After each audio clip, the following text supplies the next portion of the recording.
Welcome to Not That Girl Anymore, part of the Liminal Network. I'm your host, Dawn Bouillon. This is more than a podcast. It's a sisterhood. We're reclaiming our voices, our worth, and our lives. One story, one truth, one brave step at a time. Hey, friends. Welcome back to Not That Girl Anymore. I'm your host, Dawn Bouillon, trauma therapist and coach, and the founder here of Embrace Your Brave. And today's episode just feels a little tender, and maybe a little sacred too. Because I know for some of you, just seeing the title of this episode may have brought a lump in your throat before I even said a word. Because we're talking about mothers today. And for some of you, that word doesn't feel warm, it doesn't feel comforting, it doesn't feel safe. Because I know for some of you, you've spent years, maybe decades, trying to make sense of a relationship that never felt quite right. And you've spent most of your life wondering if somehow you were the problem. And I just want to say this as clearly and gently as I can. If the person who was supposed to nurture you and protect you and help you feel safe became someone that you had to survive, then that matters. If one phone call or text can send you into guilt or panic or confusion or shame, even if you're a full-grown adult, but the second you see that she's disappointed in you, you feel like you're 12 years old again. Maybe your body tightens up when her name comes up. Maybe you leave interactions with her feeling smaller or foggier or ashamed or like how somehow everything is your fault. That's not nothing. And listen, we're not here to bash mothers. We're not here to pretend that mothers are supposed to be perfect or give them a diagnosis or anything. We're here to talk about the truth and the impact. Okay? This is about the mother wound and what happens when the person who was supposed to be safe for you wasn't. And I'm not talking about all mothers, right? Some mothers were wounded. Some were emotionally immature. Some truly did the best they could with what they had. That's true for some mothers. And some mothers were abusive. And some were manipulative and controlling and deeply unsafe. And some humiliated their children. And some used guilt and fear and religion and money and emotional chaos to keep control.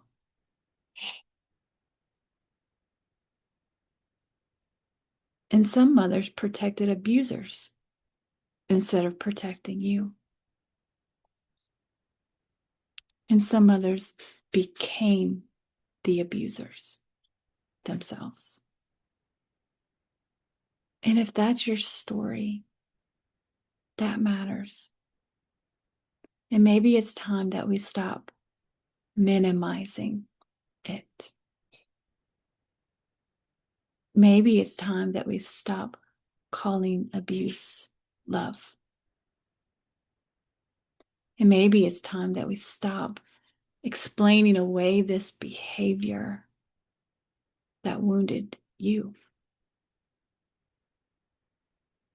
And maybe it's time we stop making you responsible for protecting someone else's image while your own pain goes unnamed, unacknowledged, unhealed.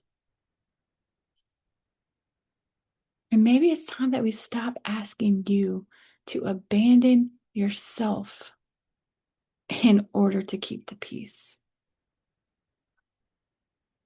Because healing requires honesty. And for some of you, honesty might sound like finally telling the truth. To say, that hurt me and that shaped me. And I didn't deserve that. And maybe I don't have to carry it alone anymore. And one of the reasons I think that this can be so hard to see is because we are wired to need our mothers, right? As children, we don't have the luxury of just stepping back and saying, something's wrong here. No, we need them. We love them. And we long for them to love us back in ways that feel safe and steady and real. So when a mother is manipulative or shaming, controlling, or emotionally unavailable or abusive, a child doesn't just think, oh, this is abuse. This is wrong. They often think there must be something wrong with me. It must be me. Maybe I'm too sensitive. Maybe I'm being selfish. Maybe I'm being dramatic. Maybe I expect too much. Maybe if I could just be easier or quieter or smarter or more helpful or less emotional, maybe then she would love me the way that I need. And that is such a heartbreaking place to live. Because many children don't grow up knowing they were abused. They grew up believing that they're just hard to love. And I know that some of you know exactly what that feels like. To spend years trying to earn something that should have been freely given. And maybe no one has ever said this to you before, but I want to say it to you now. You should not have had to earn safety. You should not have had to earn gentleness. You should not have had to earn being treated with dignity. And you should not have had to twist yourself into someone else's shape just to stay connected to your own mother. And some of you may already know that your mother was abusive. But I also know that some of you may be listening with tears in your eyes because this is the first time you've even let yourself consider that word. Maybe we've just called it family drama, or she's just difficult, or that's just how she is, or we just need to be more understanding. Or maybe you've been trying to convince yourself that it's not that bad. But here's the truth. Your body has been carrying the truth for a long time, that anxiety that you feel, that dread before you see her, that guilt after you put up a boundary or say no, the shame that rises every time you try to choose yourself for once, the way one interaction can leave you spinning for hours or days or months. That's not nothing. And even right now, if this is stirring something in you, it's okay. You don't need to rush yourself. You don't need to label this today. But I would invite you to get curious about it. Not from a place of blame, but a place of honesty. Because healing starts when we stop asking, am I allowed to feel this way? And we start asking, what is it that my pain is trying to tell me? And this is not just for daughters or women. It's true for boys too, and sons. I work with a lot of women and I see a lot of this with daughters. And so I'm more familiar with that. But the pain is just the same. So if you're listening to this and you're a son or a nephew or a brother or husband, or just someone who grew up with an unsafe mother, then this conversation is for you too. The mother wound is not limited by gender. That ache of not being protected, that grief of not being nurtured, the confusion of loving someone who hurt you. If that's your story, this is for you too. And like I said, we're not here to diagnose anyone, but I do want to talk about the patterns and I want to talk about the impact. And so sometimes that mother wound looks like criticism. Nothing is ever enough. If you do something well, she's going to find the flaw in it. If you share something exciting, somehow you're going to walk away feeling smaller. If you make a decision and she questions it to the point that you don't trust yourself anymore. Criticism. And sometimes it looks like control.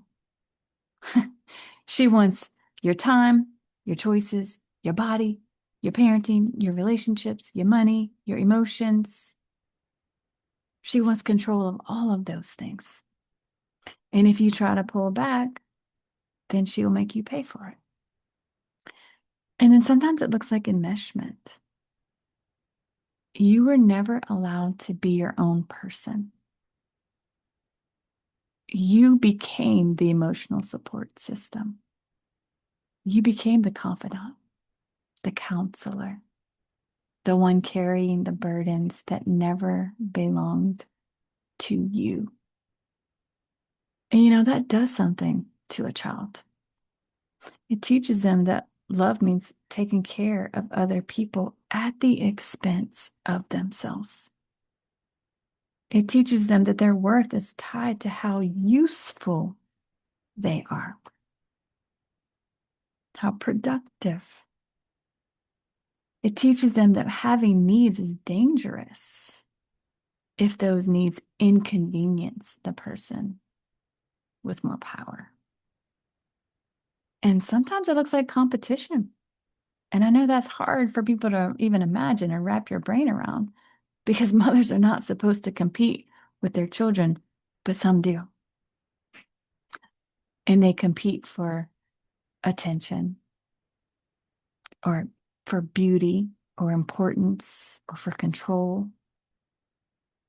And then the child learns that being seen or being successful or attractive or confident or joyful or fully themselves comes with a cost. So they learn to shrink, to downplay themselves, to hide, and to apologize for taking up space. And then sometimes it looks like the spiritual manipulation or the religious control. And you're told, well, you need to obey. God said obey. Or you're told, well, you're supposed to forgive and give people access to you. Or that boundaries are bad or rebellion. Or that your anger is a sin. But her control, right, is just concern.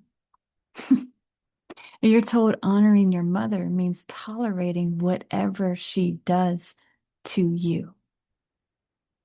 And let me say this clearly. Hard no. Period. Honoring someone does not mean giving them endless access to harm you.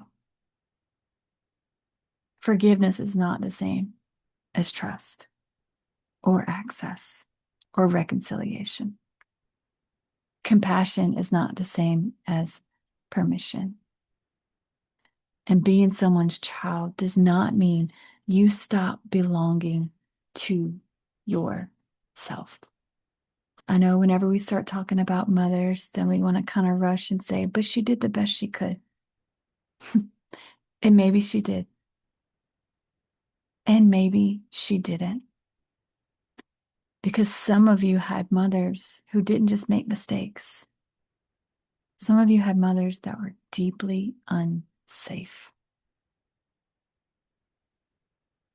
And some of you had mothers who protected the abuser. And some of you had mothers who were the abuser. And I know even hearing those words out loud can feel like a punch in the stomach because there's so much pressure to soften it or excuse it or spiritualize it or explain it away. But if your mother consistently manipulated you or shamed you or controlled you or violated your boundaries or humiliated you or used you or harmed you, you are allowed to tell the truth about that. Telling the truth about abuse is not cruelty. Naming harm is not dishonor. And I think some people stay stuck because they're still waiting for permission to call it what it is or what it was. And so if no one has ever told you this, let me be one of the voices that does. If it felt unsafe, if it left you confused and made you feel small, if it taught you to fear your own needs, or trained you to betray yourself to keep other people comfortable, then it matters. And maybe today is the day that we can make it matter to you too and stop minimizing the pain that you've endured. And listen, this wound doesn't just stay in childhood. It follows us. A child growing up with an unsafe mother often becomes hyper aware of everyone else's emotions. They learn to scan the room, to manage the mood, to stay small, to keep the peace, to become who they need in order to stay safe. They might become the helper or the peacemaker or the achiever or the invisible one, the funny one, the easy one, the emotional caretaker, the one who never asks for anything. And then that child grows up. And suddenly, so many things in adulthood start to make sense, right? The person who apologizes for everything. I'm sorry. I'm sorry. I'm sorry. I'm sorry. I used to do that. The person who feels responsible for everyone else's emotions. How exhausting. The person who doesn't even know what they want. It's like, hey, what do you want? I have no idea. What do you like? I have no idea. It's just, you don't even know. The person who can't rest, cannot rest, cannot be still, cannot allow themselves to rest without shaming themselves. The person who overfunctions, does everything, holds the whole world together. The person who keeps proving themselves over and over and over. Or the person who feels guilty every time they set a boundary. Yeah, that's conditioned. I tell my clients, okay, here's your homework. Disappoint people every day. We actually celebrate disappointing people because in some ways that means we're not abandoning ourselves.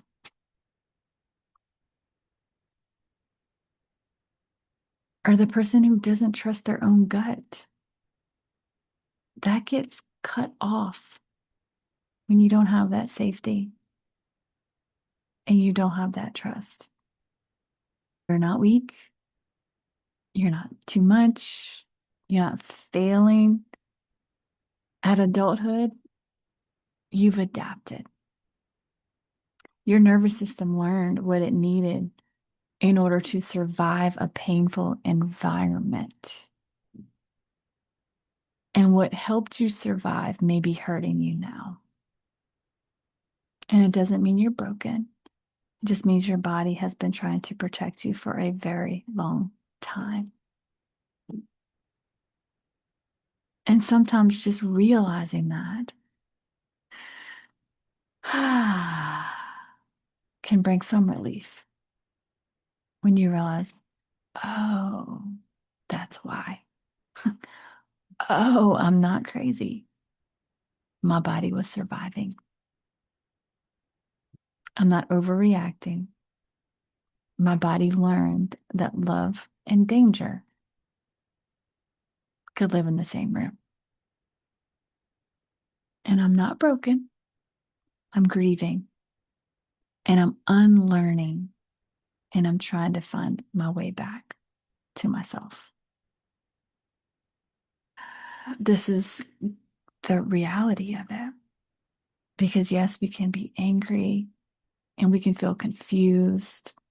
We can feel rage. And there can be relief when you finally allow yourself to feel that, or when you finally have language for what's happened. But underneath that is so much grief, deep grief. Because eventually we realize I'm not really grieving the mother that I lost. I'm grieving the mother that I needed and I never had. I'm grieving the mother who would have protected me, which is what you deserve. Who would have believed in me? Oh, this is making me emotional because I know so many people that have experienced this. The mother who would have celebrated me instead of competing with me. Oh man, I'm just picturing my women, my clients, and just looking in their eyes and seeing the pain. You deserve to be celebrated.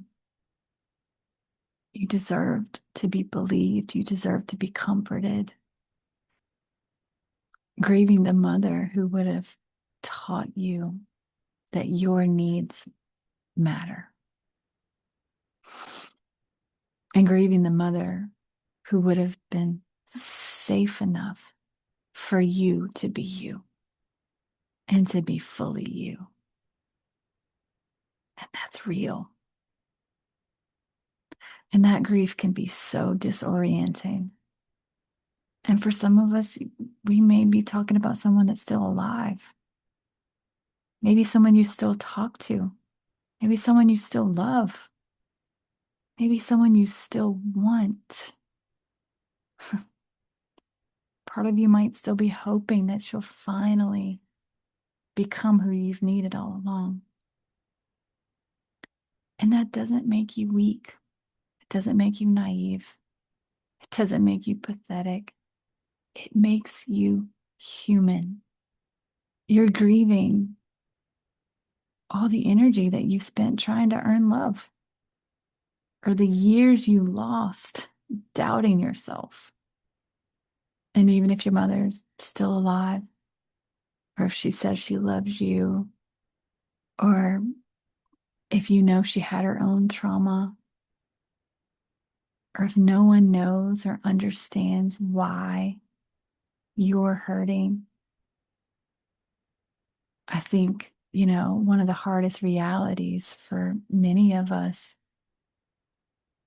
is at some point we have to stop waiting for the mother that we needed, and we have to become the mother that we have.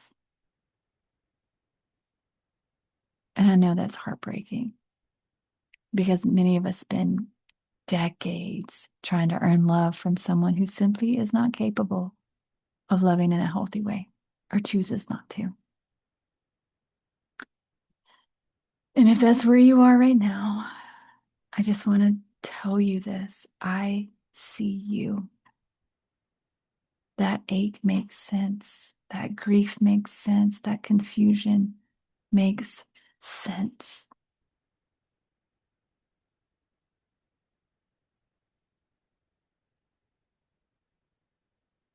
And, and, right? And you are allowed to have boundaries. You are allowed to protect your peace. You're allowed to say no. You're allowed to stop explaining yourself over and over. You're allowed to limit access. You're allowed to cut off access. You're allowed to end conversations that become abusive. You're allowed to not answer the phone or the text. You are allowed to protect yourself. And I'm not saying that boundaries are easy, especially when you've been conditioned to believe that protecting yourself makes you a bad person or a bad child, or when guilt has been used to just keep you on a leash, or when fear has been used to control you, making you fearful, or when love has always come with strings attached. Of course, boundaries feel hard because if love came with guilt, then saying no feels terrifying. Boundaries are not punishment. They're honesty. They're clarity. They're self-respect. Boundaries are for you. So, what about healing? I know we've talked about a lot today. But healing doesn't start with hating your mother. I'm not saying to hate your mother. Healing starts with telling the truth. It starts with naming your reality. It starts with paying attention to your body and what your body is telling you. It starts with noticing where you tend to still abandon yourself in order to keep the peace.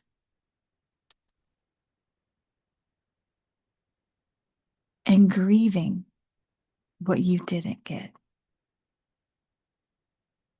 Letting yourself be angry without shaming yourself for it. And learning that your needs matter. Your needs are not selfish. And healing often looks like reparenting. Often what I do with my clients early on is I have them bring in pictures of themselves as a little girl. And we will just start looking at those pictures and getting reacquainted and letting our hearts reconnect to that little girl, because she was just a little girl that needed to be loved. Just a child. Just a little boy that needed to be loved. And we get to become the parent that she needed. And that comes by learning how to speak to her differently, how to speak to yourself differently, how to actually offer comfort to yourself, protection to yourself, restoring that trust in you, in your gut, and learning that you don't have to earn love through performance or perfection or self-abandonment. And learning how to become safe for yourself. But it's really listening and paying attention and noticing when that inner voice in you, maybe starts to sound like that criticism or that humiliation or that familiar voice from your mother, and choosing something different and choosing to talk to yourself in a different way. And when that wounded part of you speaks up and says, "This hurts," rather than turning a blind eye and running to something else, we turn around and we look her in the eye and we say, "I see you and I care." And we can start checking in with ourselves. What do I need right now? And it can look like learning to sit with yourself in your own sadness and make it matter. Your sadness makes sense and your sadness matters. And for you to sit with yourself and that little girl within you and say it matters to you, that's what she needs. And learning to believe your body and care for it. And when your body says no, you trust it. But we got to be reconnected to our body to even hear that. And I also want to say this, because I think this is a really important part of healing, is we don't heal in isolation. Sometimes healing happens in therapy, or sometimes it happens with support groups, or safe friendships, or in rooms where people finally look at you and say, "That was not okay." I've had some of my coaching groups when one of the ladies will share something like their parent told them they were stupid or something. And then you see the anger rise up. And we just are like, no, that's so fucked up. for your mom to say that to you. That wasn't okay. You're not crazy. You're not making this up. You don't have to let people talk to you that way. And you certainly don't have to believe them. And sometimes when someone else gets angry on your behalf and they almost become like, in that moment, the parent you didn't have. And they're speaking on your behalf and they're saying, you matter.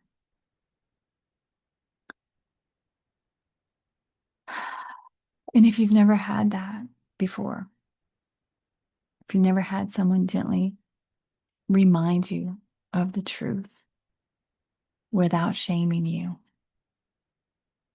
then that can be a really powerful experience.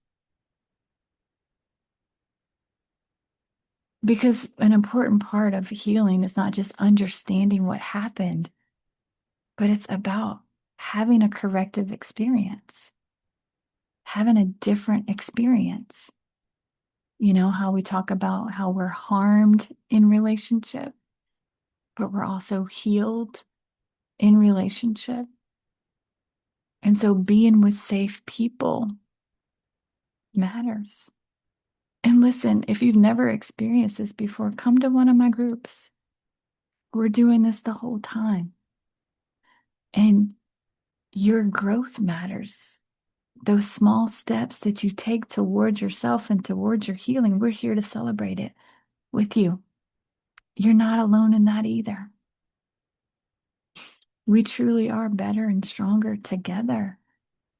You know, if this episode has just kind of stirred something in you, which I'm sure for many it has, there's nothing wrong with telling the truth about your story or grieving the mother that you needed and didn't have. And it may be the beginning of your healing. Because, like I said, healing isn't about punishing your mother. It's about finally stopping the punishment of yourself. And if you're listening and this is hitting close to home, I just say pay attention to that. You're not wrong. You're not crazy. You're not weak.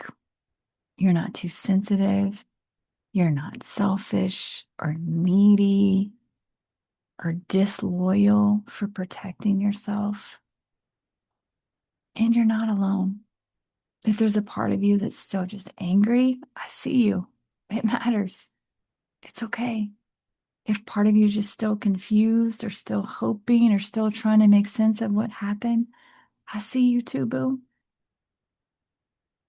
And maybe that's where we begin. Not with having the answers or setting the perfect boundaries or knowing exactly what to call it, but simply by telling the truth. So listen, I know this is a tender subject, and I know that a lot of people are going through this right now, and many people are going through it alone. So I just want you to know you're not alone. If you've resonated with this and you need a group, you need a safe place, you need a safe community, come to Reclaiming You. I have the Monday night group in Lafayette, and then I have the Wednesday night group across the world because I don't want anyone going through this alone. And when this kind of pain comes from your mom, it is such a unique, deeply painful experience. And sometimes just being across the room from someone else that understands or gets it or experienced the same thing can significantly remove that aloneness for you. So remember, you matter. Your voice matters. Your story matters. Your pain matters. Your healing matters. Your dreams matter. most importantly, you matter. Your pain matters, your story matters, and you're not that girl anymore. Hey, friend, just a quick note. I am a licensed therapist, but this podcast isn't therapy. It's not meant to diagnose or treat anything. It's here to offer you support, encouragement, and real conversation. If you're struggling, please reach out to a trusted professional. You are not alone, and you are so worthy of healing. Even if your voice shakes, keep using it. Your healing matters. If you're ready to go deeper, you can book a session by clicking the link in the show notes or visiting our website, embraceyourbrave.org, to learn more about our therapy and trauma-informed coaching options. Let's explore how we can walk this journey together. You are not alone. Embrace your brave, sis. You're not that girl anymore.